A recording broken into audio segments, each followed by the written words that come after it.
जय श्री राम। राम जी का आशीर्वाद हम सब पर बना रहे। आज हम रामचरितमानस में आगे पढ़ेंगे। पढ़ने से पहले अपने गुरुदेव के चरणों में नमन करते हैं। गणेश भगवान, शंकर जी और माता पार्वती का ध्यान करते हुए राम जी और सीता माता के चरणों में नमन करते हैं और हनुमान जी से प्रार्थना करते हैं कि रामचरितमानस को पढ़ने में हमें शक्ति प्रदान करें और पढ़ने में कोई गलती हो तो हमें क्षमा करें। ओम श्री गणेशाय नमः। हे गिरिराज कुमारी, अब भगवान के अवतार का वह दूसरा कारण सुनो। मैं उसकी विचित्र कथा विस्तार करके कहता हूँ, जिस कारण से जन्म रहित निर्गुण और रूप रहित ब्रह्मा अयोध्यापुरी के राजा हुए।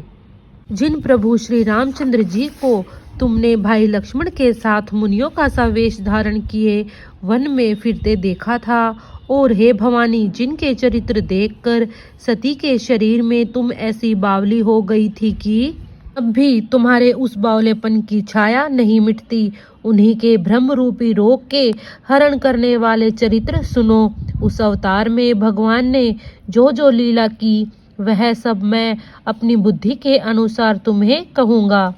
याज्ञवल्क्य जी ने कहा, हे भारद्वाज, शंकर जी के वचन सुनकर पार्वती जी सकुचाकर प्रेम सहित मुस्कुराई। फिर वृषकेतु शिव जी जिस कारण से भगवान का वह अवतार हुआ था उसका वर्णन करने लगे। हे मुनीश्वर भारद्वाज, मैं वह सब तुमसे कहता हूँ, मन लगाकर सुनो। श्री रामचंद्र जी की कथा कलयुग के पापों को हरने वाली, कल्याण करने वाली और बड़ी सुंदर है। स्वयंभू मनु और उनकी पत्नी शतरूपा, जिनसे मनुष्यों की यह अनुपम सृष्टि हुई, इन दोनों पति पत्नी के धर्म और आचरण बहुत अच्छे थे। आज भी वेद जिनकी मर्यादा का गान करते हैं। राजा उत्तानपाद उनके पुत्र थे, जिनके पुत्र हरिभक्त ध्रुव जी हुए। उन मनु जी के छोटे लड़के का नाम प्रियव्रत था, जिनकी प्रशंसा वेद और पुराण करते हैं। पुनः देवहूति उनकी कन्या थी, जो कर्दम मुनि की प्यारी पत्नी हुई, और जिन्होंने आदिदेव दीनों पर दया करने वाले समर्थ एवं कृपालु भगवान कपिल को गर्भ में धारण किया। तत्वों का विचार करने में अत्यंत निपुण जिन भगवान ने सांख्य शास्त्र का प्रकट रूप में वर्णन किया, उन मुनि जी ने बहुत समय तक राज्य किया और सब प्रकार से भगवान की आज्ञा का पालन किया। घर में रहते हुए बुढ़ापा आ गया, परंतु विषयों से वैराग्य नहीं होता। उनके मन में बड़ा दुख हुआ कि श्रीहरि की भक्ति बिना जन्म यूं ही चला गया। तब मुनि जी ने अपने पुत्र को जबरदस्ती राज्य देकर स्वयं स्त्री सहित वन को गमन किया। अत्यंत पवित्र और साधकों को सिद्धि देने वाला तीर्थों में श्रेष्ठ नैमिषारण्य प्रसिद्ध है। वहाँ मुनियों और सिद्धों के समूह बसते हैं। राजा मुनि हृदय में हर्षित होकर वहीं चले। वे धीर बुद्धि वाले राजा रानी मार्ग में जाते हुए ऐसे सुशोभित हो रहे थे, मानो ज्ञान और भक्ति ही शरीर धारण किए जा रहे हो। चलते चलते वे गोमती नदी के किनारे जा पहुँचे। हर्षित होकर उन्होंने निर्मल जल से स्नान किया। उनको धर्म धुरंधर राजर्षि जानकर सिद्ध और ज्ञानी मुनि उनसे मिलने आए। जहाँ जहाँ सुंदर तीर्थ थे, मुनियों ने आदर पूर्वक सभी तीर्थ उनको करा दिए। उनका शरीर दुर्बल हो गया था। वे मुनियों के से वस्त्र धारण करते थे और संतों के समाज में नित्य पुराण सुनते थे और 12 अक्षर मंत्र ओम नमो भगवते वासुदेवाय का प्रेम सहित जप करते थे। भगवान वासुदेव के चरण कमलों में उन राजा रानी का मन बहुत ही लग गया। वे साग फल और कंद का आहार करते थे और सच्चिदानंद ब्रह्मा का स्मरण करते थे। फिर वे श्री हरि के लिए तप करने लगे और मूल फल को त्याग कर केवल जल के आधार पर रहने लगे।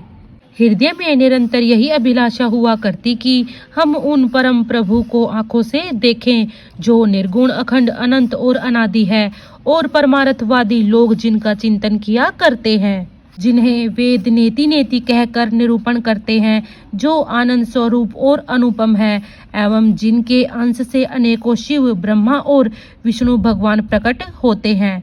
ऐसे महान प्रभु भी सेवक के वश में हैं और भक्तों के लिए दिव्य लीला विग्रह धारण करते हैं। यदि वेदों में यह वचन सत्य कहा है तो हमारी अभिलाषा भी अवश्य पूरी होगी।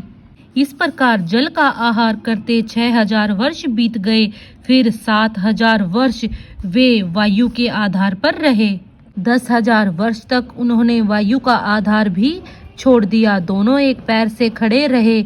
उनका अपार तप देखकर ब्रह्मा, विष्णु और शिव जी कई बार मुनि जी के पास आए। उन्होंने इन्हें अनेक प्रकार से ललचाया और कहा कि कुछ वर मांगो, पर ये परम धैर्यवान राजा रानी अपने तप से किसी के डिगाए नहीं डिगे। यद्यपि उनका शरीर हड्डियों का ढांचा मात्र रह गया था, फिर भी उनके मन में जरा भी पीड़ा नहीं थी।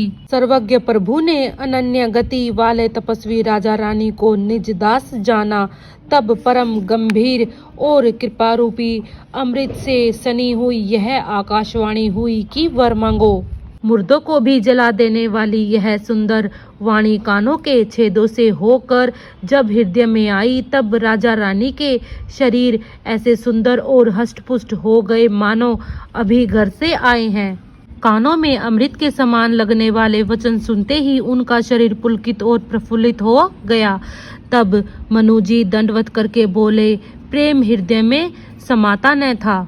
हे प्रभु सुनिए, आप सेवकों के लिए कल्प वृक्ष और कामधेनु हैं। आपकी चरण रज की ब्रह्मा, विष्णु और शिव जी भी वंदना करते हैं। आप सेवा करने में सुलभ हैं तथा सब सुखों को देने वाले हैं। आप शरणागत के रक्षक और जड़ चेतन के स्वामी हैं। हे नाथों का कल्याण करने वाले, यदि हम लोगों पर आपका स्नेह है तो प्रसन्न होकर यह वर दीजिए कि आपका जो स्वरूप शिव जी के मन में बसता है और जिसके लिए मुनि लोग यत्न करते हैं, जो काकभूषणी के मन रूपी मानसरोवर में विहार करने वाला हंस है, सगुण और निर्गुण कहकर वेद जिसकी प्रशंसा करते हैं। हे शरणागत के दुख मिटाने वाले प्रभु, ऐसी कृपा कीजिए कि हम उसी रूप को नेत्र भर कर देखें। राजा रानी के कोमल विनय युक्त और प्रेम रस में सने हुए वचन भगवान को बहुत ही प्रिय लगे। भक्त वत्सल कृपा निधान संपूर्ण विश्व के निवास स्थान सर्वप्रथम भगवान प्रकट हो गए। भगवान के नीले कमल, नीलमणि और नीले मेघ के समान श्याम वर्ण शरीर की शोभा देखकर करोड़ों कामदेव भी लजा जाते हैं। उनका मुख शरद पूर्णिमा के चंद्रमा के समान छवि की सीमा स्वरूप था। गाल और ठोड़ी बहुत सुंदर थे। गला शंख के समान था। लाल ओठ, दांत और नाक अत्यंत सुंदर थे। हंसी चंद्रमा की किरणावली को नीचा दिखाने वाली थी। नेत्रों की छवि नए कमल के समान बड़ी सुंदर थी। मनोहर चितवन जी को बहुत प्यारी लगती थी। टेढ़ी भौहें कामदेव के धनुष की शोभा को हरने वाली थी। ललाट पट पर प्रकाशमय तिलक था। कानों में मछली के आकार के कुंडल और सिर पर मुकुट सुशोभित था। टेढ़े काले बाल ऐसे घने थे मानो भोरे के झुंड हो। हृदय पर श्री वत्स सुंदर वनमाला, रतन जड़ित हार और मणियों के आभूषण सुशोभित थे। सिंह की सी गर्दन थी। सुंदर जनेऊ था। भुजाओं में जो गहने थे वे भी सुंदर थे। हाथी की सी सूंड के समान सुंदर भुजदंड थे। कमर में तरकस और हाथों में बाण और धनुष थे। पीतांबर बिजली को लजाने वाला था। पेट पर सुंदर 3 रेखाएं थी।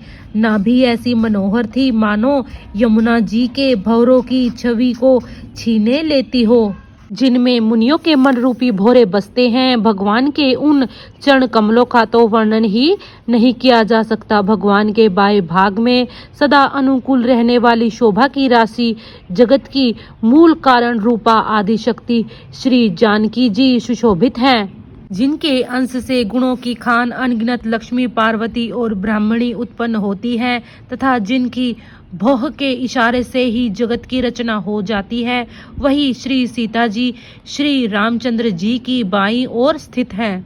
शोभा के समुद्र श्री हरि के रूप को देखकर मनु शत्रुपा नेत्रों के पट रोके हुए एकटक रह गए। उस अनुपम रूप को वे आदर सहित देख रहे थे और देखते देखते तृप्त न होते थे। आनंद के अधिक वश में हो जाने के कारण उन्हें अपने देह की सुधि भूल गई। वे हाथों से भगवान के चरण पकड़कर दंड की तरह भूमि पर गिर पड़े। कृपा की राशि प्रभु ने अपने कर कमलों से उनके मस्तकों का स्पर्श किया और उन्हें तुरंत ही उठा लिया।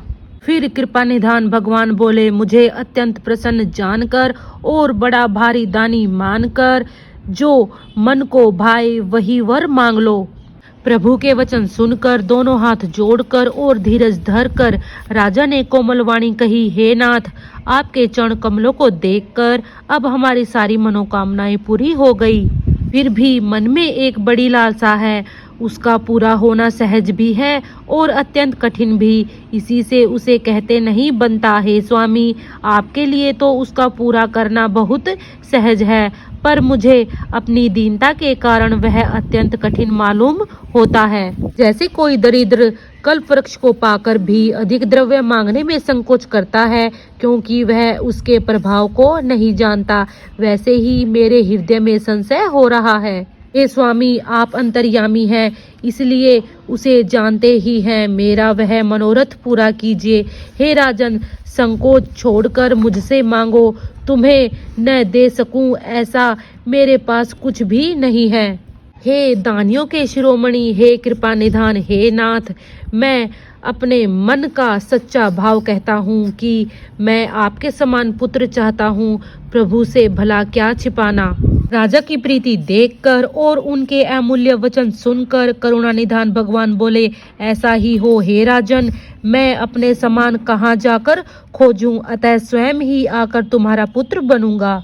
शत्रुपा जी को हाथ जोड़े देखकर भगवान ने कहा, हे देवी, तुम्हारी जो इच्छा है सो वर मांग लो। हे नाथ, चतुर राजा ने जो वर मांगा है, हे कृपालु, वह मुझे बहुत ही प्रिय लगा। परंतु हे प्रभु, बहुत ठिठाई हो रही है। यद्यपि हे भक्तों का हित करने वाले, वह ठिठाई भी आपको अच्छी ही लगती है। आप ब्रह्मा आदि के भी पिता, जगत के स्वामी और सबके हृदय के भीतर की जानने वाले ब्रह्मा हैं। ऐसा समझने पर मन में संदेह होता है, फिर भी प्रभु ने जो कहा वही सत्य है। हे नाथ, आपके जो निज जन हैं, वे जो सुख पाते हैं और जिस परम गति को प्राप्त होते हैं, हे प्रभु, वही सुख, वही गति, वही भक्ति, वही अपने चरणों में प्रेम, वही ज्ञान और वही रहन सहन कृपा करके हमें दीजिए। कोमल, गूढ़ और मनोहर श्रेष्ठ वाक्य रचना सुनकर कृपा के समुद्र भगवान कोमल वचन से बोले, तुम्हारे मन में जो कुछ इच्छा है वह सब मैंने तुमको दिया, इसमें कोई संदेह न समझना। हे माता, मेरी कृपा से तुम्हारा अलौकिक ज्ञान कभी नष्ट न होगा। तब मनु ने भगवान के चरणों की वंदना करके फिर कहा, हे प्रभु, मेरी एक विनती और है। आपके चरणों में मेरी वैसी ही प्रीति हो जैसी पुत्र के लिए पिता की होती है, चाहे मुझे कोई बड़ा भारी मूर्ख ही क्यों न कहे। जैसे मणि के बिना सांप और जल के बिना मछली, वैसे ही मेरा जीवन आपके अधीन रहे। ऐसा वर मांग कर राजा भगवान के चरण पकड़े रह गए।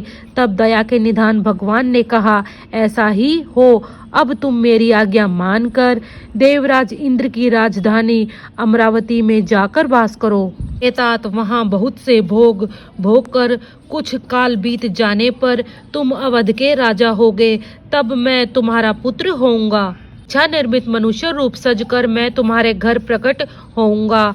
हे तात, मैं अपने अंशों सहित देह धारण करके भक्तों को सुख देने वाले चरित्र करूंगा। जिन चरित्रों को बड़े भाग्यशाली मनुष्य आदर सहित सुनकर ममता और मद त्याग कर भवसागर से तर जाएंगे। आदि शक्ति यह मेरी माया भी, जिसने जगत को उत्पन्न किया है, अवतार लेगी। इस प्रकार मैं तुम्हारी अभिलाषा पूरी करूंगा। मेरा प्रण सत्य है, सत्य है, सत्य है। कृपा निधान भगवान बार बार ऐसा कहकर अंतर्ध्यान हो गए। वे राजा रानी भक्तों पर कृपा करने वाले भगवान को हृदय में धारण करके कुछ काल तक उस आश्रम में रहे। फिर उन्होंने समय पाकर सहज ही बिना किसी कष्ट के शरीर छोड़कर अमरावती में जाकर वास किया। याज्ञवल्क्य जी कहते हैं, हे भारद्वाज, इस अत्यंत पवित्र इतिहास को शिवजी ने पार्वती से कहा। अब श्री राम के अवतार लेने का दूसरा कारण सुनो। यहीं पे मास पारायण 5वां विश्राम होता है। आपको वीडियो कैसी लगी कृपया कमेंट बॉक्स में जरूर बताइए। वीडियो को लाइक कीजिए, शेयर कीजिए। अगर आप चैनल पे नए हैं तो चैनल को सब्सक्राइब कीजिए। जय श्री राम।